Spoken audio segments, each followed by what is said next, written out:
Hey, what's up? It's Jim, and this is Movie Crap. This is my weekly movie news show where I editorialize about something in the movie news that I would like to talk about. And today I'm going to talk about how the 90s comic book boom led to the modern superhero movie. Now, obviously there were superhero movies before the 90s comic book boom, but I'm more talking about the modern kind of MCU sort of superhero films. And I've thought this before, that you kind of had this huge, massive comic book boom in the early to mid 90s, let's say. Tons of kids are reading comic books, particularly like younger kids, particularly younger millennials. And when that age group became kind of ticket buying or more movie going ages where they could see movies by themselves, particularly like mid to late teens or early teens or whenever, I think it's like 12 or 11 you're allowed to see movies by yourself. I don't know your lives, but that was sort of me, so I'm just gonna go off that. But when they're able to pick what movies they want to go to and see more movies more frequently, or that's basically how movie studios look at the teenage audience, specifically then, although video games and other forms of entertainment were coming and certainly demographics change. But if you look at how the modern superhero movie age started, and I'm not counting Blade because it sort of is like an outlier in all of this, it's more like Wesley Snipes got that made, that's less, it wasn't like people were dying to make a Blade movie, it's more like, anyway. If you look at Spider-Man and the X-Men, those are two of the more popular titles of the comic book boom. In fact, both of them had titles that broke comic book sales. The Spider-Man, I believe it's what my dad referred to as adjectiveless Spider-Man. The first one that Todd McFarlane drew broke records and was like one of the best-selling issues of all time. And then Jim Lee's X-Men overdid even that, mostly because of variant covers, but still it was like ridiculous how much it sold. And so those are like two big titles that everyone I knew had that X-Men 1 issue, at least, or had a Spider-Man comic. So it made sense that those were kind of the first up, basically. They're the most recognizable.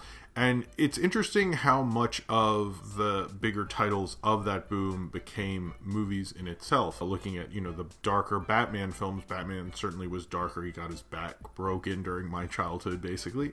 And the kind of campier element that sort of came in with Joel Schumacher was very much out of style when you had people who were reading the more darker Frank Miller stuff and were more familiar with graphic novels and the history of comic books. Then you could actually have these things. If you look at what Jack Nicholson did with the Joker, for example, in the 1989 Batman, that is kind of going off of the history that people knew then, like Cesar Romero's Joker, like the Joker from the comic book that people remember as kids, but that Joker had changed in the years right before Tim Burton's Batman. But most modern audiences then didn't really read comics. Whereas when you see The Dark Knight by Christopher Nolan, people know The Killing Joke, or people know Dark Knight Rises, or they know the Joker's kind of fucked up and psychotic and stuff. And that's more of in the public consciousness. And that's really right before the comic book boom, when comic books started becoming more mature. And that shows like you have an audience who reads and knows comic books. And I think the other thing about the comic book movies is the kind of big crossover event. X-Men was particularly known for this because there are so many X titles. I remember Executioner Song being a huge crossover for me as a kid. I reread that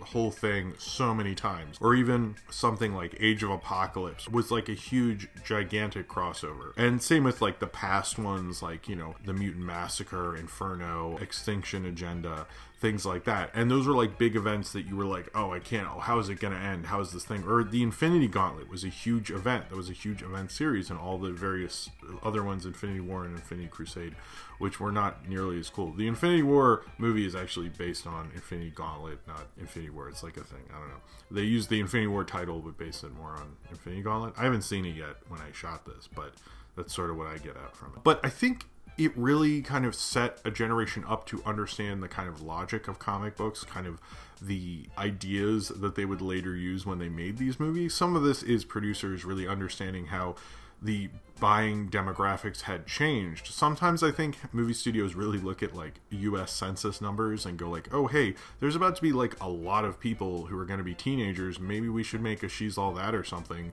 because we just look at the census and it seems like demographically we have a correct audience for this. Or maybe we should have boy bands right when there's a ton of teens around a particular demographic group, because majority of millennials were teenagers at those times. And I sort of think when they go, oh well, these kids are going to have more comic books. And comic book movies, the thing when they started was like, it's an event to have a Spider-Man movie. There's never been one.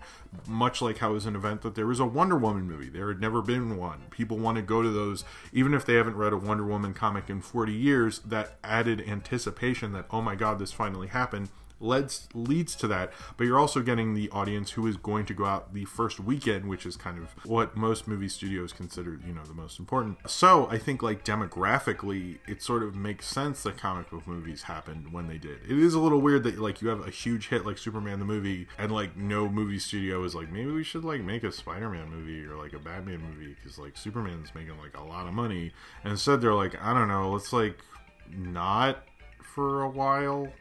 And then same with Tim Burton's Batman. It's like they made The Rocketeer and they made Dick Tracy, but they really didn't, there were talk, James Cameron might have made an X-Men movie with Catherine Bigelow, which still sounds amazing and I wish would have happened. Or James Cameron's Spider-Man movie, which sounds fucking horrible. But those could have happened, and I understand, James Cameron was the guy who just made T2 and, The Abyss, and I'm sure they thought that would have worked out, and it didn't, and legalities of all that held it up. But if a studio really wanted to make some of these things, they would have fucking worked it out, frankly, and it just didn't seem like they really did. And maybe they didn't think there was an audience there as much as it would be in the later part of the 90s, when you had more of the culture who were buying movie tickets, understanding comic books and understanding the legacy of it. Now, I don't actually think like everybody who buys a ticket does, but I think having a more of an audience who does understand those things definitely helps them think about making movies of it.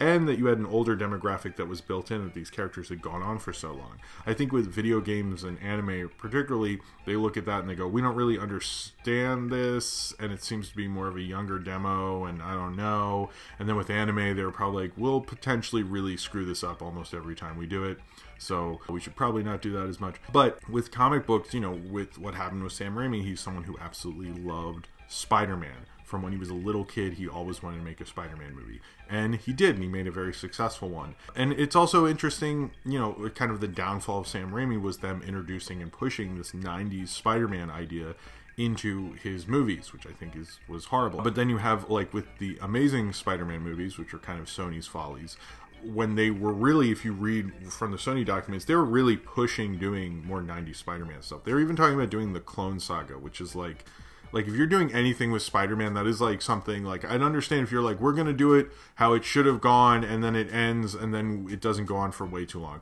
But even that, I'm like, there are so many other Spider-Man stories you could get to, just skip over the stupid Clone Saga. But if you read what their plans were, it seems like they really wanted to do 90s Spider-Man stuff.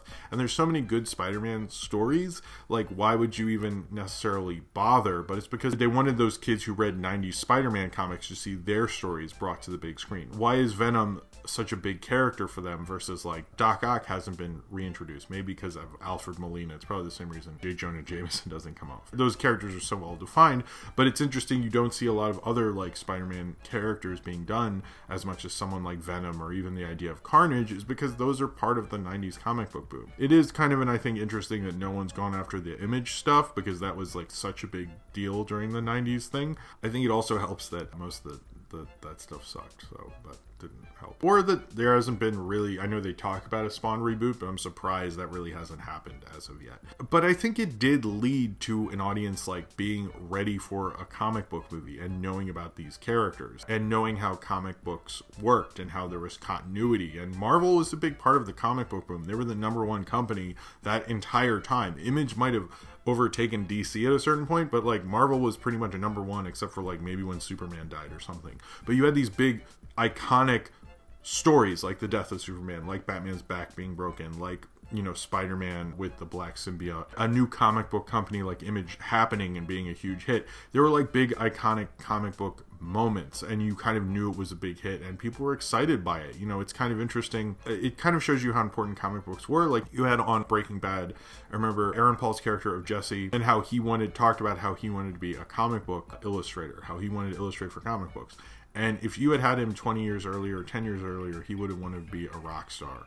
He wanted, he would have been playing a guitar or something. And it shows you how big that whole thing was, because everybody had a comic book. Everyone had a Jim Lee comic or a Todd McFarlane comic or even a Rob Liefeld comic. Hell, it's interesting that like each of the things that made those guys popular have become huge milestones in the modern comic book movie age. Spider-Man, X-Men, and even Deadpool, which is a Rob Liefeld thing, have all become like huge markers in that. I think there's more to it. I think Marvel's expanded upon it in ways. It's not just like a 90s nostalgia jerk off or something like that. I'm not claiming it is, but I was saying that that had a huge part in getting a generation excited for comic book movies. I don't think comic book movies would necessarily be what they are because there wasn't a comic book movie boom at any other time except for when the generation that grew up reading millions of comic books eventually came of age to buy tickets, and then suddenly these movie studios are like, hey, maybe we should make like a lot of these things or something. I sort of think the 90s comic book boom had a lot to do with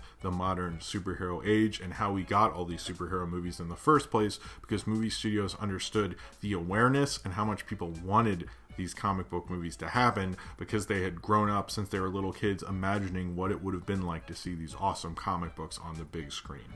And without that, you wouldn't have this era that we're in. It laid the groundwork for kind of what's going on now, and it's also telling that we just had Infinity War, which was based on Infinity Gauntlet, which was kind of smack dab in the middle of that whole thing. Kind of really says it all, is that's what they wanted to do. Not Secret Wars, not the Kree Skrull thing, not anything like that. They wanted to do a big crossover event based on a comic book miniseries that was a big deal and came out right smack dab in the middle of the huge 90s comic book boom. Might say it all. I think there's a little more to it. I think Marvel Studios' success, there's a lot of things to do with that. I think that played a big part in how we got the modern superhero movie. Alright, so if you would like to talk about how the 90s comic book boom played a part in the modern superhero movie, then comment below in the comments. And subscribe if you would like to. Extra special thanks to Sean Key, who edited this episode of Movie Crap. I feel like I was super frustrating re-saying things and so forth, so he definitely put up with a lot editing this, and I'm sure when he's watching this at the end, he's laughing. Or maybe not, I don't know. Anyway, but thank you very much to him for getting Movie Crap back on track, and please subscribe to his YouTube channel. Anyway, thank you all very much for watching, and I can't wait to see you next week.